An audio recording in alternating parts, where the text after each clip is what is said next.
So by the time I was 30 years old, I was financially free. Now, how did I become financially free? What are my sources of income? Can I prove that I'm rich or not? Etc. etc. We are going to cover on Monday's special video, which is 200k special video. Thank you so much for getting me there. Really appreciate all the love and support that you have showered on me. So we will cover it on 200k special video, which comes out Monday. So stay tuned for that. On today's video, I'm going to cover what are 3 specific investments that I made along this financial journey that I consider to be worthy and fruitful. Also, these are past financial decisions. Along the video somewhere, I'm going to speak about 3 smart decisions that I'm going to make next. So please stay tuned till the end of the video and do take notes and do incorporate these points to your own journey of financial freedom. Now, the first smart financial decision that I made was to buy a health insurance. Now, you might get bored and you might say that, hey Akshat, you know what? Who cares about health insurance? Why is that such a big deal? Let me explain it to you in very easy to understand 2 simple points. First and foremost, if I talk about my career, I have taken calculated risks. For example, I left a well-paying job in consulting to quit and start my businesses. Now, running a business is also very risky, so I did that. Then, subsequently, I started investing a lot of money in the stock markets. Now, I invest in cryptocurrencies. So, what is it that I'm fundamentally doing? I'm taking calculated risks. Now, you need to ask yourself a question that why is it that so many people fail to quit their jobs? They get stuck, they are feeling bored in their jobs, but they still continue to do it. Why is that the case? Let me know in the comments, but I will share my answer with you. My answer is that people are not able to quit their jobs, which is sucking their life out of them, for a very simple reason, that there is not enough safety net, right? Either they have not saved a lot of money, that's one, they don't have any other income stream, so you need to go ahead and do it. Second, you must do away with all the major expenses. So this brings me to second point, that if you ask yourself, if you are in your early 20s and early 30s, then what are 2 or 3 major expenses that you will incur in your life? So the first major expense would be education, that if you're going abroad to study, of course, that will be expensive. Second is that if there is something major that happens, that if there is an accident or if there is some kind of a disease that happens and you incur a lot of expense, so this can become a major outflow of funds from your side. So this becomes a major headache. So therefore, when I started earning well, I started paying out premiums of 8 to 10,000 rupees for that health safety, so that I can go and become a little bit risky in terms of making career moves, making investments and growing my money. So I can focus on that. Just a very quick shout out to my friend Pawan from Ditto. They are the same people who run FinShots. They are doing amazing work in terms of promoting financial literacy. I find their company Ditto to be great, from the fact that you can go speak with a health insurance expert for free. The link is in the description box. Check it out. You don't need to pay any money. You can go chat with these people, get an assessment of what type of premium you need, what kind of insurance you need to buy. You can also check out my video. I will link it somewhere here on health insurance. Go speak with them. You will learn a lot about health insurance and how soon you should get coverage. The second smart financial decision that I made was to invest in a business school. Now, many of you would say that, hey Akshat, MBA is expensive, every second person is getting an MBA, brands do not matter, degrees do not matter. So there are a few points that I would like to highlight. First and foremost, brands matter and everything that you do in life matter, right? So if people are telling you that going to an IIT does not matter, if going to XYZ college does not matter, unfortunately or fortunately it does.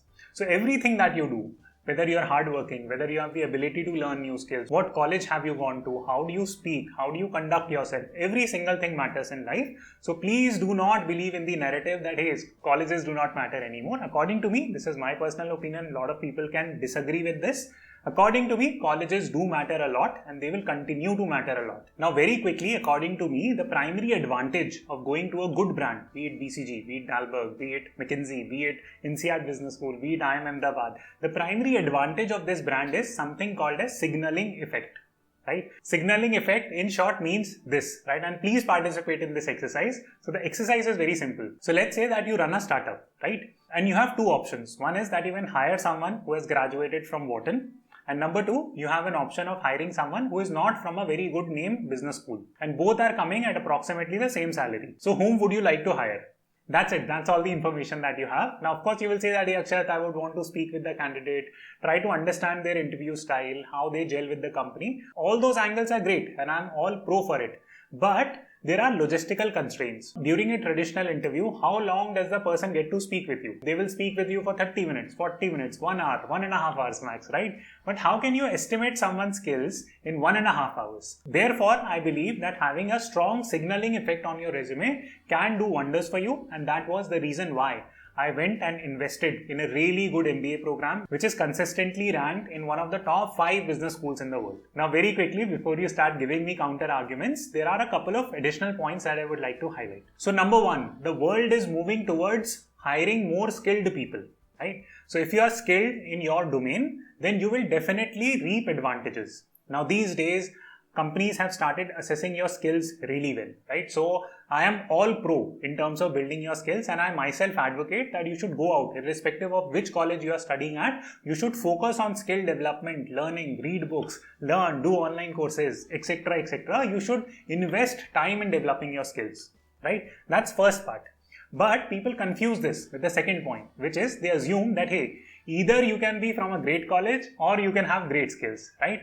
But that's not true. For example, I graduated from NCR, and even now I invest a lot of time, effort, energy in terms of learning new skills every single day. And I know that majority of the classmates do the same. Now, if we take that intent to learn well and combine it with a good brand, then it creates magic. And that is the reason why I went to NCR. It has skyrocketed my career, it has given me massive exposure, and it has made me financially independent now. So big credit goes to NCR for that. Now the third smart decision that I made was that I did not focus on money, but I focused on learning through my jobs.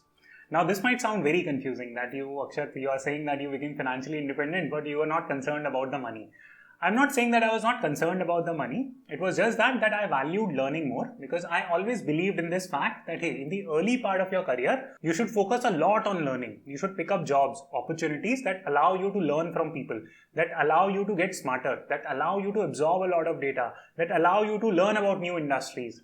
So therefore, I have consistently switched my career paths in a very systematic way. For example, I started out working in politics, then I switched to working in consulting, then I went to INSEAD, then I worked in development consulting, then I became an entrepreneur, then I became an investor. I tried to get good brands on my CV along the way, but I've constantly experimented with new things.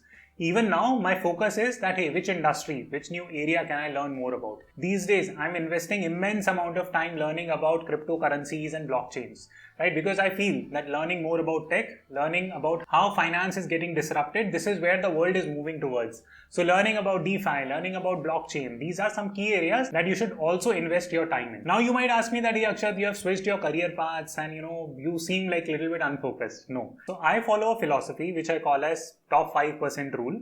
What that simply means is that whatever work I'm doing, I'll try to do it in the top 5 percentile of people, right? For example, if I'm doing YouTube, I'll try to be in top 5% of people who are doing YouTube, right? That's a simple goal. When I had the ambition to work in management consulting, my goal was that, hey, I need to be in top 5% of management consultants. So I ended up working with good firms. When I applied to business school, my goal was very simple, that go to a top 5% business school in the world. Now, why this top 5% or top 5 percentile rule?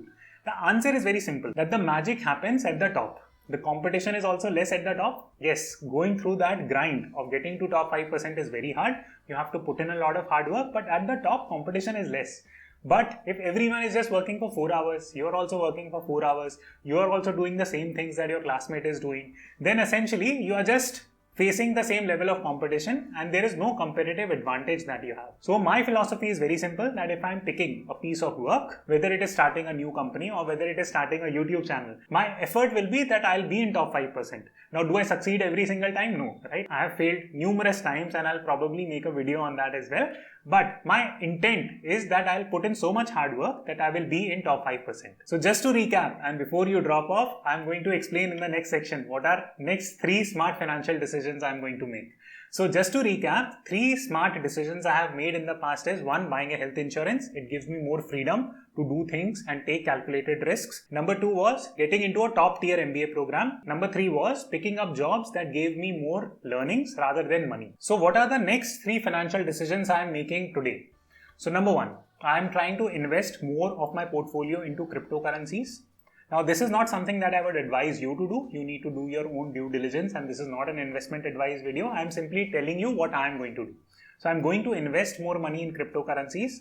My hope is that I will convert around 10 to 15 to 20% of my portfolio into cryptocurrencies, because now I have a big portfolio. Wait for Monday's video. So I'm going to invest more of my money in cryptos for the simple reason that I'm okay taking a lot of risk with my money, right? If you're just getting started out and if you're young, my suggestion is that please do not invest more than 5 to 10% of the entire portfolio into crypto. But should you invest 5 to 10%? The answer is yes, because this is an evolving technology. You're betting on a technology. If it goes big, it will go big like Google. So that is the intent with which I'm investing, and I'm okay taking risk at this stage in my life with this 10 to 20% of my portfolio. Now, before you jump the gun and you jump on a crypto exchange and start buying cryptos, please hear me out. So I spend $150, $200, $250 an hour to speak with experts on this area. So this gives me more insights about the crypto market and it makes me more confident. Now, this same strategy need not apply to you. So please do your due diligence on that. But I just wanted to highlight that this is the first key thing that I'm doing. The second good financial decision according to me is that I'm going to hire more people to work in my team. Now, this is a concept that I learned by reading one of the books. I'm forgetting the name of the book, so I'll put it in the description box after this video is done. So the author of the book simply said that, hey, you must know what your per hour cost is, right? So you must understand that what is the value of 1 hour of your time. So for me, it comes out to be 15,000 rupees. Now you might say that, hey, Akshat, you know what, you are like very expensive. No, so please hear me out. Now, if you work with seasoned consultants from BCG, Bain, McKinsey and good companies, they usually come in this range, right? So that is how I'm estimating my work, because that is the amount at which even consulting companies used to bill me. So any work that is taking away my time, and if it is costing me less than 15,000 rupees, then technically I should outsource it. Now, this was the rule that was given in the book. Do I follow it to the T? The answer is no. It's very difficult to do it. But my intent needs to be clear that I need to do more and more hiring so that I can outsource my work to other people and I can utilize my time elsewhere. So the important point or the important concept here is that number one, you must understand the value of your time. And if your time is getting stuck, then you must look to outsource a lot of work. So I have a lot of things planned and I will open up the hiring to work with me as well. So please stay tuned on this channel. But this is the second key decision that I'm making. Third and finally, I have started investing in a personal health coach. So my goal is very simple now, that I want to stay in top shape, not because just I want to lead a healthy life. Yes, that's one part of the equation and health is very important. But your health actually impacts your everyday activities. If you eat really bad or if you're not exercising properly and if you're not staying in good shape, then even your work suffers a lot. So since I tend to work a lot, I need to stay in top shape. So health is becoming my top priority now. Now, I'm not saying that you should also go and hire a personal health coach. Yes, getting customized help is really good, but you can start small.